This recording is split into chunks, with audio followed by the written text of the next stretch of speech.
If you are one of those people who think the government is hiding countless secrets from you and constantly covering things up, then you would be absolutely right. I'm one of the many people they hire to clean up their mistakes. I'm not entirely sure why they chose me. There really isn't much special about me, but perhaps that's exactly why they chose me. I was already a loner, and I'm not going to cure cancer or create the next weapon of mass destruction, so I'm easily disposable.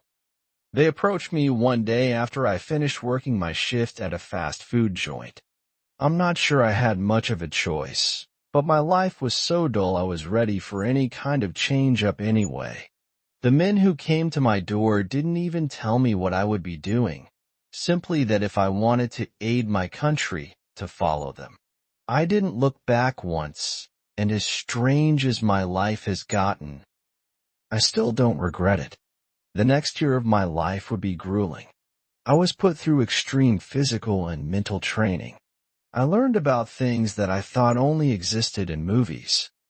I'm not sure what would have happened to me had I failed the training, but I can't imagine they would have just let me go back to my normal life. Not once did they mention what I was training for during that year, not until I graduated. Upon getting the seal of approval from higher-ups, I was brought into a small room with black suits and finally informed of what I would be doing. My new job would be hunting down failed experiments and other oddities that the government had failed to contain.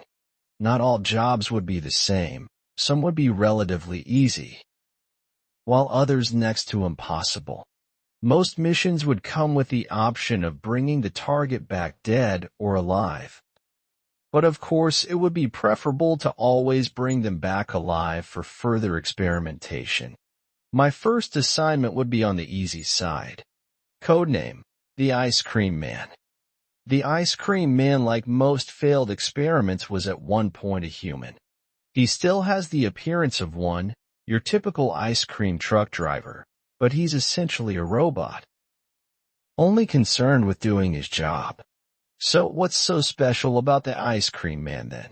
Well, I'm never told the why of the creatures I hunt, but I always put together my own ideas. The Ice Cream Man's truck is really the special part.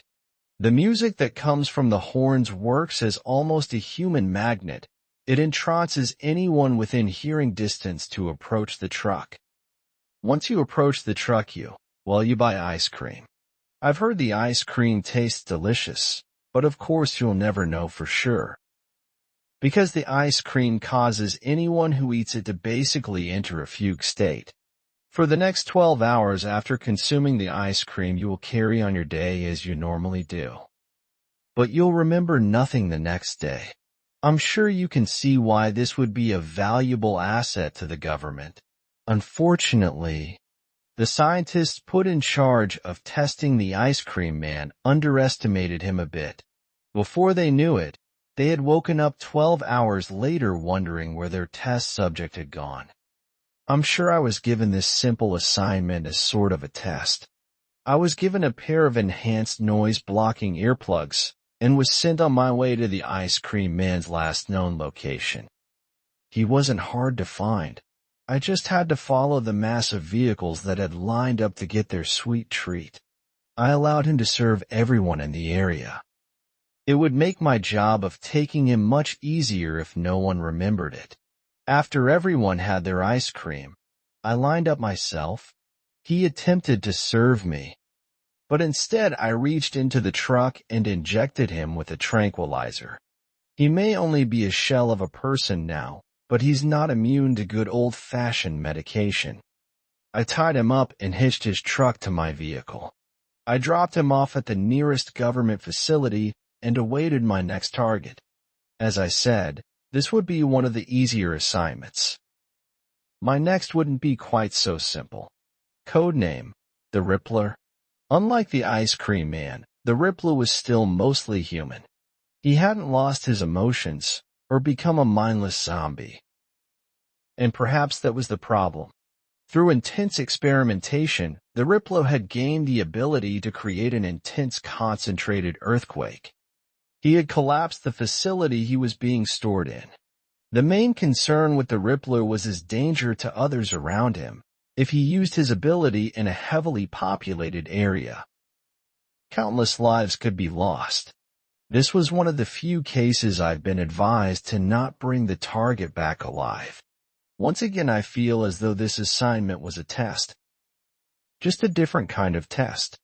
The government wanted to see if I would kill for them without hesitation, and it's possible if I did, then there would truly be no escape for me. That was fine though. I had no intentions of leaving. The Rippler was a bit more difficult to find, mostly because he wasn't trying to attract the attention of everyone around him, but if the government wants you, they will find you. He had relocated to a small town, changed his name, his face, everything in an attempt to escape. I almost felt bad for the guy. I doubt he had volunteered himself to be a guinea pig for the government, and now all he wanted was a normal life. Once I found the town he was staying in, I made sure to keep my distance. Didn't want him going nuclear on me. I confirmed he was indeed my target by collecting some DNA samples from his trash. Now all that was left was to take him down. I didn't want to kill him, but I didn't have a lot of options. The scientists who had created him were still unsure the extent of his powers and his ability to control them. Had I brought him back alive, there's no telling if the government even has a facility capable of holding him. I did what I thought was best. After he returned home one night, I put a bullet between the Rippler's eyes. It wasn't a good feeling, but I continued to convince myself it was necessary. I dropped his body off and was thanked for my services. It wouldn't get easier from here either. My next target, codename Ghoul. This one was truly a monster. I'm not sure what the government was trying to create in Ghoul, but I don't think they got what they wanted. Ghoul has enhanced strength and speed, but with one slight problem: he eats humans. Who knows, maybe that's exactly what the government wanted. As you can imagine, Ghoul found a way to escape. After a while, you would think these government scientists would get better at containing their experiments, but that doesn't seem to be the case. This mission might not have been so bad, but I was given strict orders that Ghoul was to be brought back alive. All my lethal weapons were stripped and replaced with tranquilizers strong enough to bring down a rhino. I put in a request to have a partner for this assignment, but of course I was swiftly denied. Ghoul had taken up residence in a forest. This might not have been so bad if not for the fact this forest had an extremely popular hiking trail. There had always been frequent disappearances in the forest. A lot of them chalked up to suicides, but since Ghoul had escaped, that number had amplified significantly. The government did me a solid and got the trail shut down for the weekend. So it would just be me and Ghoul. I wouldn't have to worry about anyone else getting in the way. I've always wanted to go on a hiking date, but this wasn't quite what I had pictured. I set out into the forest looking for signs of his nest. I had made sure not to shower all week in preparation. If he came to me, it makes my job of dragging him back to my vehicle a lot easier. And I'm sure he would get hungry eventually. After about an hour of following markings and footprints that I assumed had to belong to Ghoul, I began to come across bones, human bones. So, I was getting closer. I followed the path for a few more minutes before I began to hear noises. Looks like my date had arrived. I heard tree branches shaking as he drew nearer. After only a few moments, he was standing on a large tree right in front of me. He looked down on me, studying me. He really wasn't that big, maybe 5 feet 6 inches with an average frame. But looks can be deceiving. His skin was a sickly yellow, and his hair had begun to recede as if he was an old man, but he was clearly much younger. His eyes were pure white, no longer containing anything else. After a brief stare down, he jumped.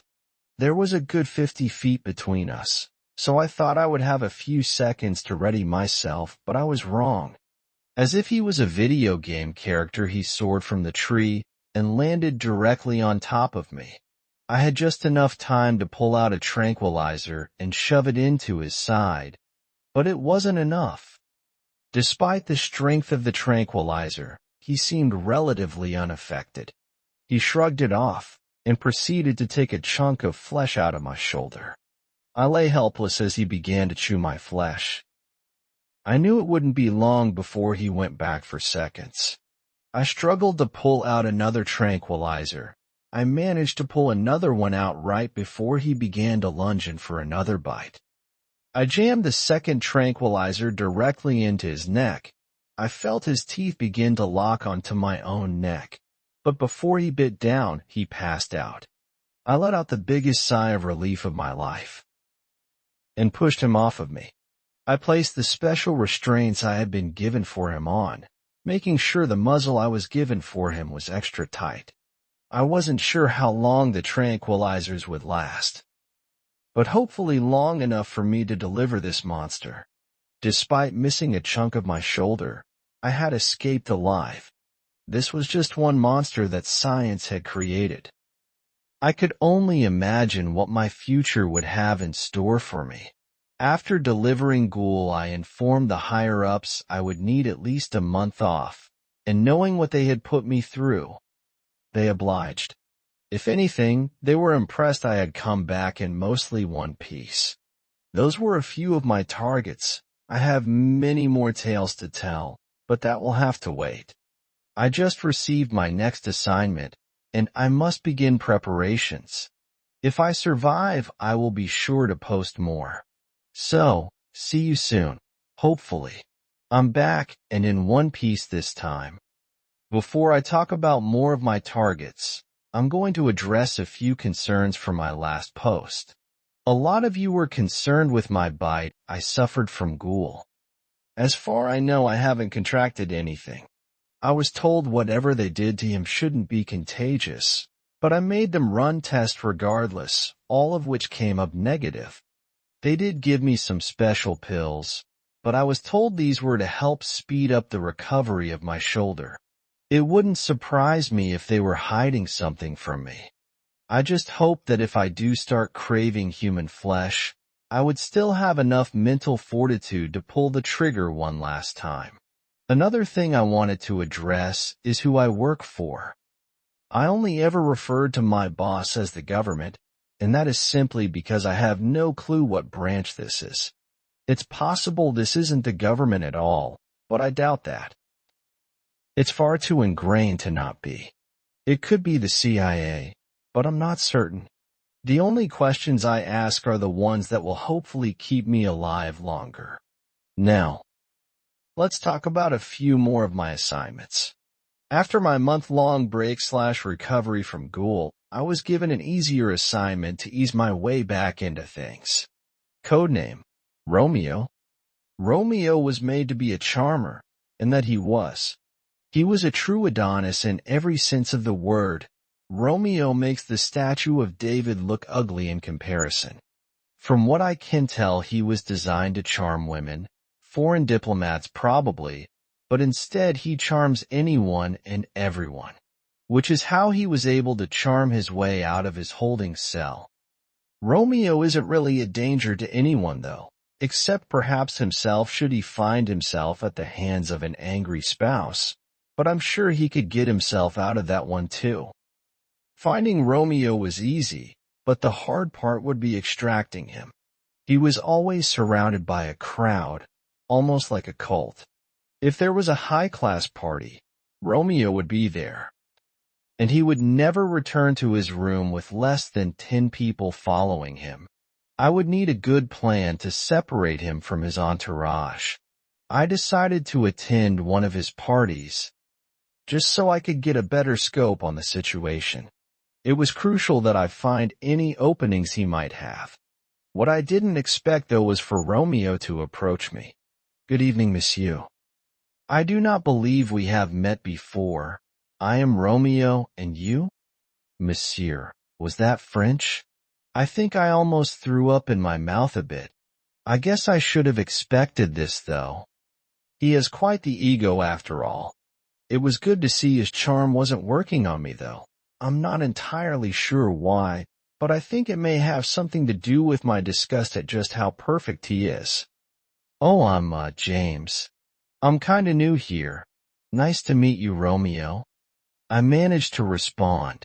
James, what a fabulous name. But alone at a party. Unacceptable. Come with me. My friends and I are about to return to my estate. I will show you the finer parts of the city. Is that a sexual reference? Regardless, this was going much better than expected. I was making direct contact with my target.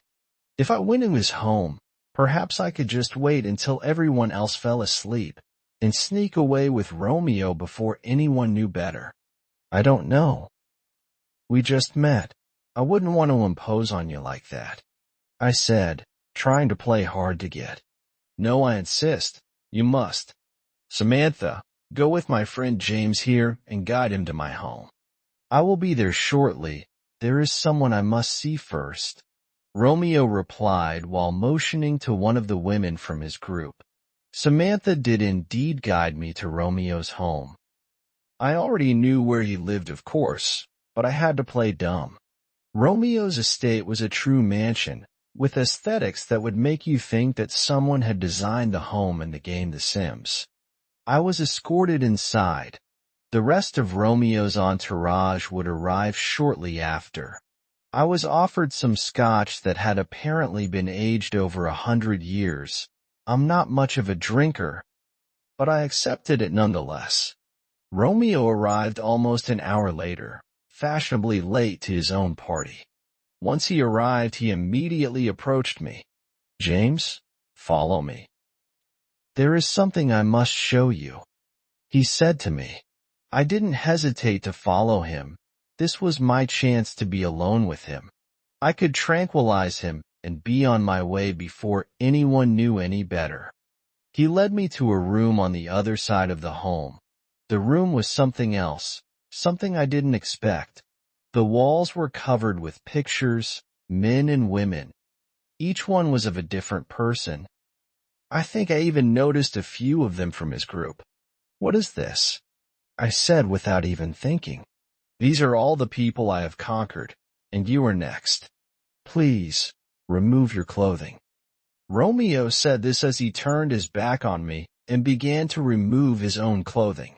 I almost felt compelled to remove my own clothing. His words held such power, but I was able to hold out. Instead, I approached him and sunk the trank into his neck. I made sure duct tape his mouth. I had heard enough of his words for one night. Romeo was much bigger than me, so it was quite an effort dragging him out his window and back to my vehicle, but I managed to do it before anyone got suspicious. I assume his friends simply thought he was taking his time in conquering me. I dropped off Romeo, and I made sure to shower extra well that night. My experience with Romeo almost made me miss my date with Ghoul, almost. My next assignment would be another fun one, codename Kong. What happens when you splice human DNA with gorilla DNA? Well, apparently you get Kong. Personally, I would have preferred the name Caesar in reference to Planet of the Apes, but I suppose he's not a gorilla, and I don't get to pick the names anyway.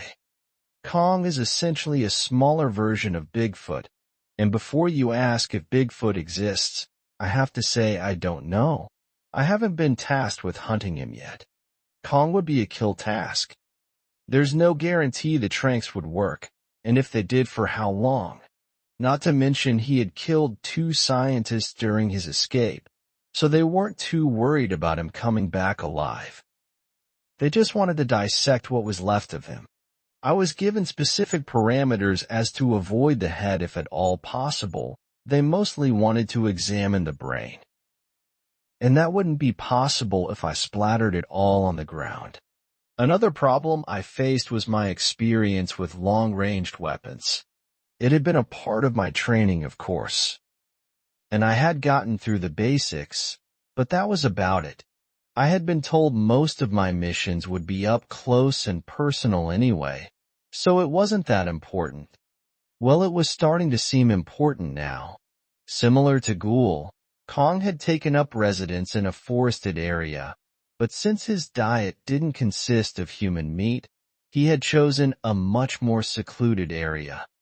I don't think Kong really wanted to hurt anyone. He could have lived his life out in these woods never bothering anyone, but that's not what the government wanted. My superiors informed me that they had already done overhead sweeps of the area and were able to tell me exactly where the cave he was staying in was located. Of course, they had done the easy part, and I would get to do all the dirty work on the ground. I made my way to a vantage point overlooking the cave and set up the sniper rifle they had supplied me with. Now all I had to do was wait. After a few hours, Kong finally made his appearance. He walked out of the cave and began to stretch his limbs, the way most of us do after we wake up. I steadied the rifle and aimed the crosshairs over where I would assume his heart was, and I pulled the trigger. I missed. I hadn't taken into account the wind had picked up since I had started waiting, and the bullet had strayed to the right of Kong, hitting the rock of the cave. Kong didn't move, though. Instead, he simply turned his gaze to me, with eyes that were all too human. He didn't try to escape. He knew I would come eventually, and if it wasn't me, it would be someone else. Kong had accepted his fate. I had killed the Riplu, of course, but that was different.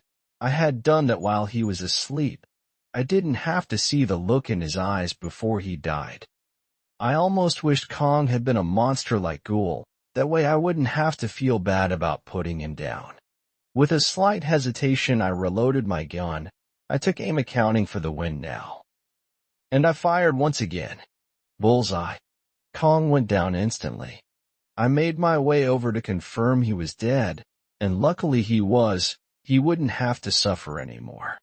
Kong weighed far too much for me to drag back on my own. Instead, I set off a flare I had been given for this moment, and waited for the air team to come collect him. Sitting next to Kong's lifeless body really made me begin to question my line of work. I had never felt so disgusted in myself, but I knew there was no way out for me. I'm already in far too deep. Perhaps the government has created another monster in me, and someday they'll have to put me down too, but for now I'm still doing their dirty work. If you'll excuse me. Writing about Kong has really brought my mood down. I'll be back, and I'll be sure to include one of my more exciting assignments next time, but I think I need to lie down for a bit. Until next time. I'm back, and with me I bring a few more of my assignments. I'm not sure how much time I have, so I'll jump right into it. First up, codename, Dahlia. Dahlia is, well, a doll. A ventriloquist doll, to be exact. Despite her simple looks, she's quite dangerous. Probably not in the way that most of you would expect, though. She can't move on her own. Well, she can speak. But that's it. So she won't be running around your home in the middle of the night stabbing people. No. Instead, Dahlia has an incredibly strong power of influence.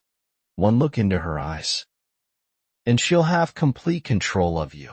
It's a bit ironic, really, a ventriloquist doll making humans her puppets.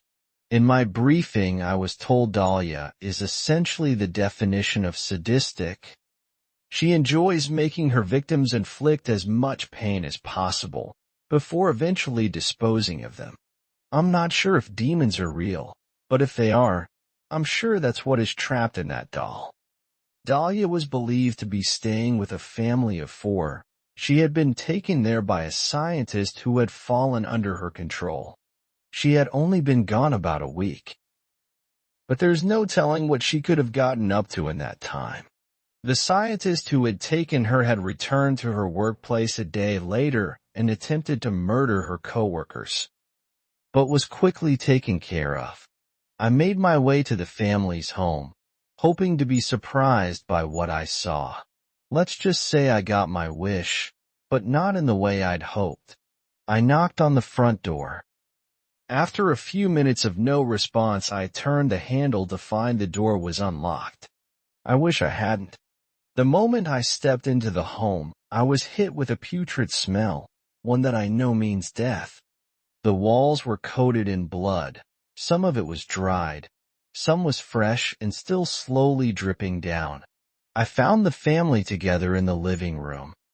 The mother and 2 children were sat in a small triangle. They were already dead and rotting. Their stomachs had been cut open, with their entrails hanging out.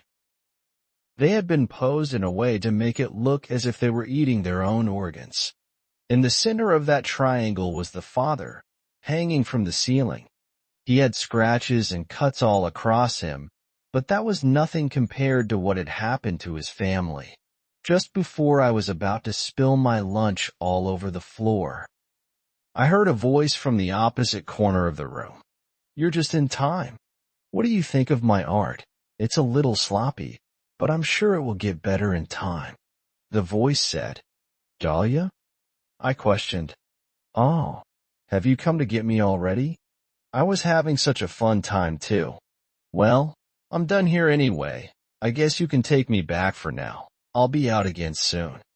I made my way over to the voice, making sure to keep my head down. I had no intention of ending up like that family. When I got close, I closed my eyes. I managed to pick her up and flip her over, and made my way back out to my vehicle. "Let me sit up front. I like to have conversations during my car rides. Plus, you can't get much action from women in this line of work, so it will be fun for both of us," Dahlia said mockingly. As much as I wanted to chunk her in the back and throw a blanket or something over her, I also didn't want her to be out of my line of sight. So I granted her wish. I carefully sat her up front, turning her head towards the window. I'd be lying if I said part of me wasn't curious about her. I wanted to know more about what makes a monster a monster. "You should just take me home with you. Tell your boss I wasn't here. I'm sure we could have lots of fun together," Dahlia said. "Yes, I'm sure you would make great kindling for a fire," I responded. Hee, you're funny. I like you. I was thinking I'd have someone kill you eventually, but maybe I'll keep you." "Oh, you don't just kill everyone?" I asked. "Of course not. I like to let the really bad ones live. It's more fun that way," Dahlia said. "What do you mean by that? Are you saying I'm a bad person?" That had made me a bit angry. I had almost turned to look at Dahlia, but I thought better of it. Was she just trying to provoke me? "You aren't quite on my level yet, but I see potential in you. You didn't even scream when you saw my work. Maybe you even enjoyed seeing it. You may think we are different, but we really aren't," Dahlia retorted. She was partly right.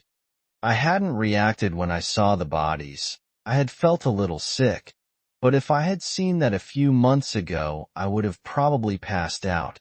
Whether I like it or not, I am definitely changing, and I don't think it is for the good. "What are you?" I finally asked after a few minutes of silence. "Look into my eyes and I'll tell you." "Nice try. I may be stupid, but I'm not that stupid," I responded, almost bursting out into laughter. "What are you afraid of? Do you think you would see yourself if you looked into my eyes?" "That's enough.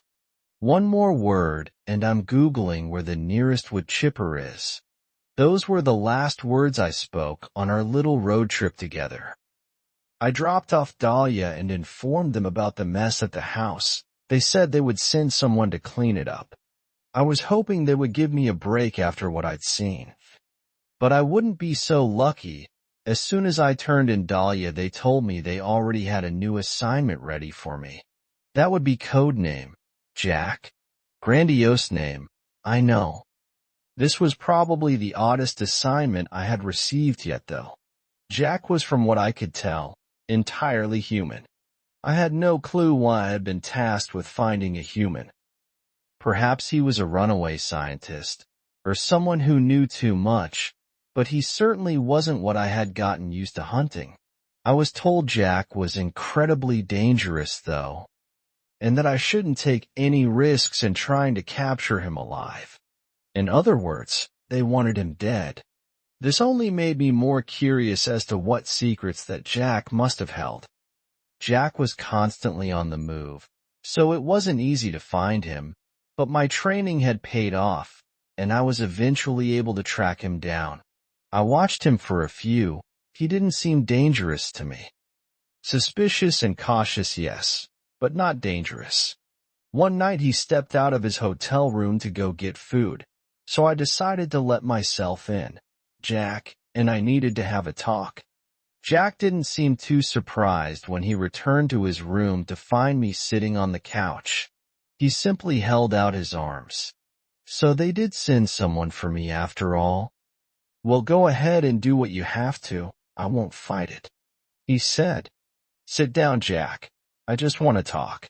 Jack raised an eyebrow at this, a curious one, huh?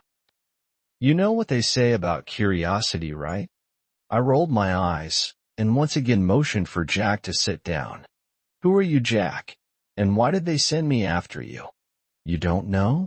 I'm you. Or at least I used to be. They tell us where to go, who to kill, who to bring back alive, and we do it, no questions asked. I couldn't handle it anymore, though, so here I am, and here you are. Jack explained. This took me back for a second. I had known he had to have some connection to my agency, but I had never considered he had been in the same position as me. So, there really was no way out, other than death, that is. I walked across the room, pulled out my gun, and I killed Jack. I had the answers I came here for. Perhaps Dahlia was right. We aren't so different after all. I returned with Jack's body. I wasn't asked to give my usual debriefing. Instead, I was just given a simple nod and told to go home and wait for my next assignment. I wonder if this was another test. If it had been, I'm sure I passed with flying colors. I understand if you all think less of me for the choices I've made, but if it wasn't me, it would be someone else. This was the life I had chosen, or perhaps the life that was chosen for me. Regardless, I can't back down now. I'm simply one discardable person in the whole scheme of things. Don't mistake my actions for blind loyalty, though. I know the people I work for aren't good people. I simply know my place in this world, and the minute I stop being useful, I will end up like Jack. How does the saying go, better the devil you know than the devil you don't?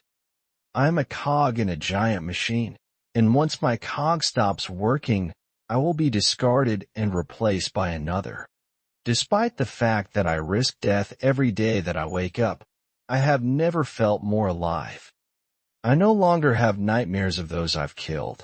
I've stopped caring about things like that. If I become too soft, then I will end up like Jack, and I have no intentions of letting that happen.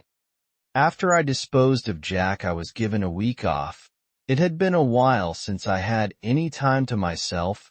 It was a bit strange. I never had many friends to begin with, and my work had distanced me from the few family members I had kept in touch with. This week off made me realize just how empty my life had become. Was this what they had wanted?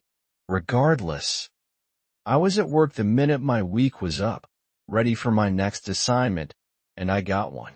Codename, Mimic. As her name implies, Mimic is a master of disguise. She has the ability to morph her face into a perfect replica of anyone she chooses, but she is unable to change her body. I imagine she's still a work in progress. Can you imagine what the government could do if they could create perfect body doubles of anyone they wanted? Mimic had escaped with a few other experiments, but she was the top priority. It was believed that they had all split up, but I was still warned to be on the lookout in case any of them teamed up. Due to her ability, Mimic would be incredibly difficult to locate. Because of this, several hunters like me were given her as an assignment. If our information was correct, then she had not made it out of the city we live in yet. But if she had, we may never find her. The only way we would be able to identify her is by a distinct scar on her left shoulder. The government had set up roadblocks at all of the city's exits while us hunters searched within. 3 other hunters and myself were each given a quadrant to search. Mimic had no family, so she would either have to break into somewhere or find an abandoned location to stay. I spent several hours walking the streets of my quadrant, asking strangers if they had seen a suspicious-looking woman, as well as checking out old decrepit homes that hadn't been lived in years. I found nothing, though. That was until I was approached by a slender, young-looking man, probably early 20s. "Are you looking for someone?" the man asked. "Yeah, it's hard to explain. I'm looking for a girl, but I'm not entirely sure what she looks like," I replied. "Aren't we all?" The man chuckled before continuing, "But I may be able to help you." I saw a girl run into an old building around the corner. She was acting pretty weird, constantly looking over her shoulder. "Maybe she's who you're looking for." "Thank you. I have to go check right now," I said as I pushed past the man, not giving his words a second thought. I quickly made my way to the building and let myself in. To my amazement, Mimic was actually there, but it wasn't quite what I had expected. Mimic was tied to a chair. I knew it was her, because her scar was in clear view. No other hunters had contacted me to tell me they had moved into my area, or that they had found Mimic, so why was she tied up? That's when I remembered who told me that I would find her here. The stranger. Before I could even turn around, I heard his voice. "It's a gift. She's quite important to them, isn't she?" It was the strange young man I had just met, but he wasn't behind me. No, he was in front of me, near Mimic. How had he gotten in front of me? I had almost sprinted over here. "Who are you?" I asked. "That's not important right now. Aren't you going to thank me?" "Oh wait, that's not important either. The real reason I'm here is to deliver a message to you," the man said. "A message? From who?" I was truly perplexed, as I said earlier. I make contact with almost no one. Don't look so confused, friend. It's from your girlfriend? Have you already forgotten her? Dahlia would be so upset to hear that. The man mockingly replied. I immediately cut him off. Dahlia is not my girlfriend. Dahlia is a demonic doll that I want nothing to do with, unless it involves a large fire. I was almost shouting. The man laughed before responding. She said you would say something like that. Regardless, she just wants you to know that she's coming to pick you up soon, and that she really misses you. Now if you'll excuse me. The man turned and began to walk away. Where do you think you are going? I said as I pulled out my tranq gun and aimed it at him. He didn't respond. Nor did he stop walking, so I fired. My aim was dead on. Well, it would have been, but the dart passed right through the man as if he wasn't even there. He continued walking straight up to a wall and proceeded to walk through. What the hell just happened? A man appears out of nowhere and leads me to Mimic, and then he tells me that Dahlia is coming for me. To top it off, there's obviously something going on with the man too, seeing as how he knew Dahlia, but also the fact that objects passed directly through his body. Was he under her control? I didn't know what was going on at all, but I still had a job to do, and my target was right in front of me. I let the other hunters know that I had found the target and that I was taking her back. That's what I did. I brought Mimic back to my bosses. I was almost expecting some sort of praise, but I knew that would be unlikely despite her value. I would be surprised once again when I made it back to the holding facility though. The whole place was in complete lockdown. Well, whatever was able to be locked down. Half of the building had been blown off. The facility was located outside of town in a secluded area for obvious reasons. So I knew no innocent people had died. But I did see the corpses of many scientists and guards strewn around the area. I know some of them had families, but these people weren't exactly angels. I managed to find one of my superiors who was able to briefly fill me in on the situation. While our forces had been thinned looking for Mimic, a group had attacked the facility. It's obvious they were looking for a particular experiment, but it's unsure exactly who they were after at this point. Around 20 of the 50 experiments held in this facility had escaped. I tried asking which of the experiments escaped, but I was told that was confidential.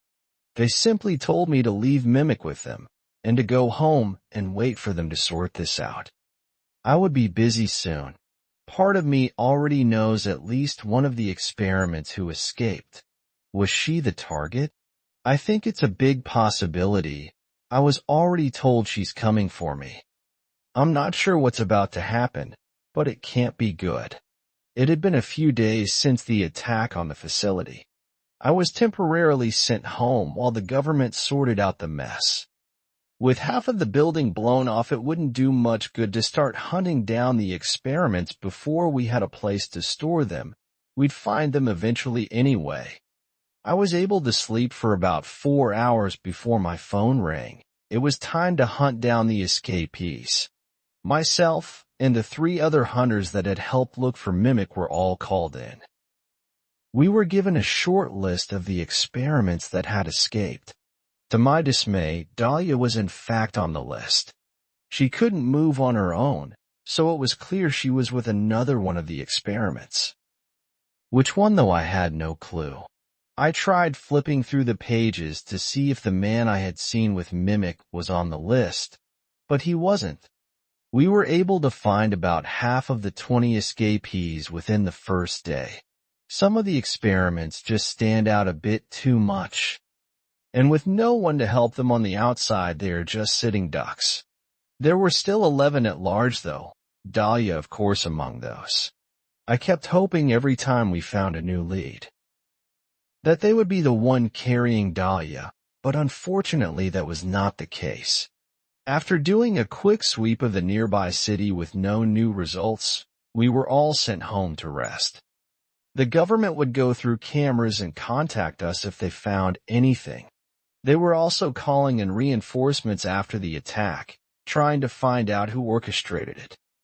There was absolutely no way I was going home with a killer doll stalking me, though. Instead, I made sure that I wasn't being followed. I parked my car on a random street and found a small motel. It was a crappy rundown place, but that oddly made me feel safer. I slept with my lethal gun in hand and my tranq gun nearby. I knew I wouldn't be able to sleep much, but it would only be worse for me if Dahlia did come, and I was too exhausted to fight back. The night went by with no incidences, though.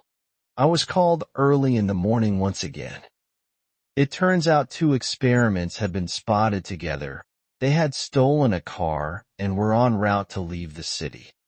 The people back at the facility would slow them down as much as possible with stoplights. They wanted me and another one of the hunters to meet up and follow them. They could possibly lead us to more of the escaped. I was able to quickly meet up with one of the hunters from before. He was probably mid-30s.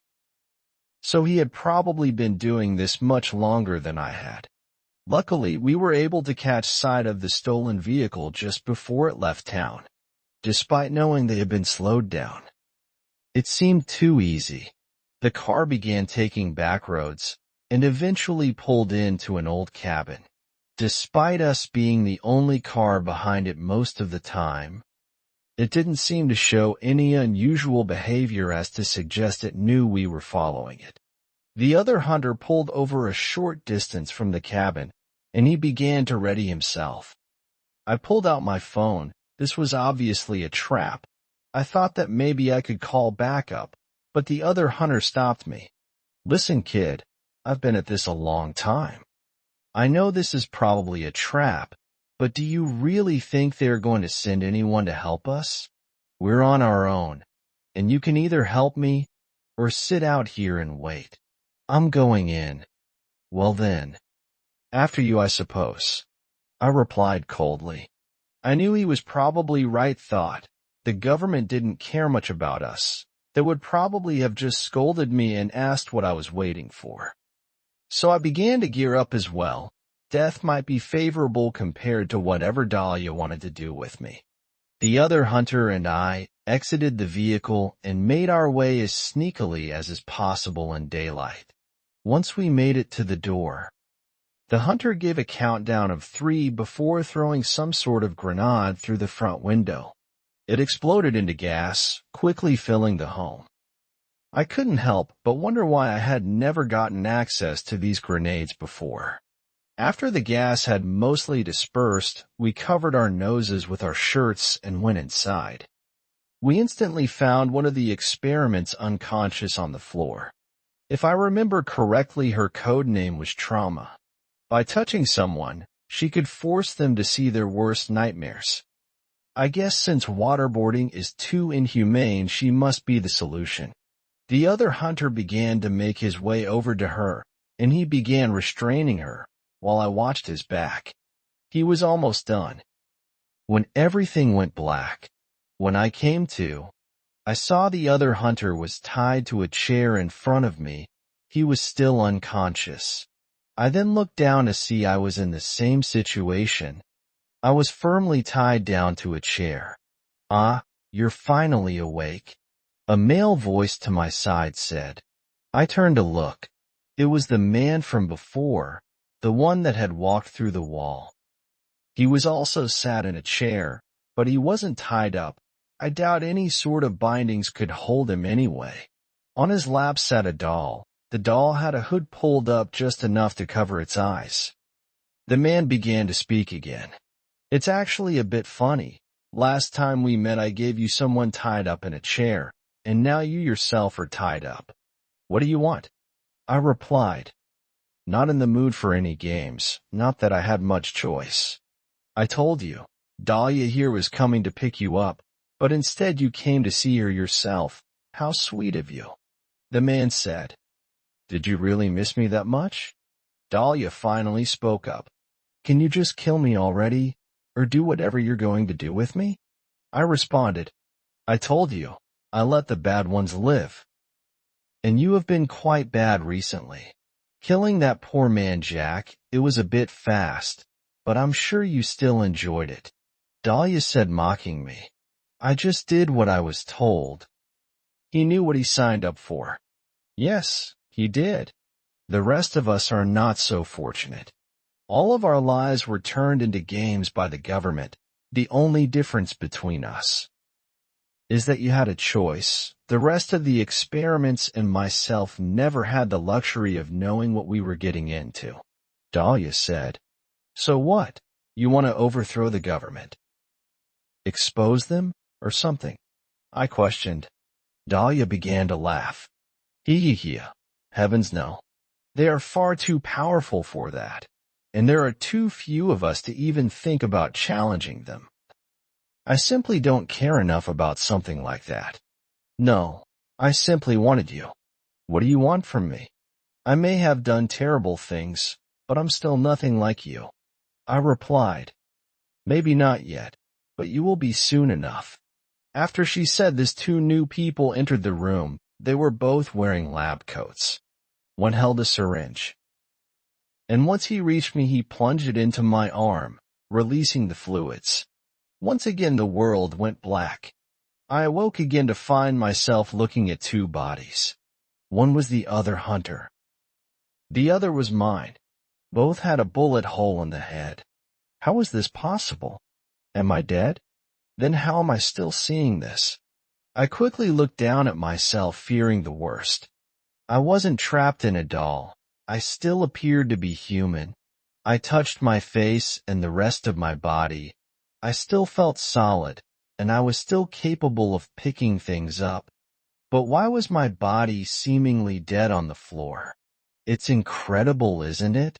It looks exactly like you, even down to the fingerprints. One of the experiment's abilities. The other one isn't a replica, though. He's quite dead, and done in with your gun, by the way. This came from the voice of the ghost-like man from before. What did you do to me? I asked. I knew they had to have done something to me. The man simply shrugged. Nothing.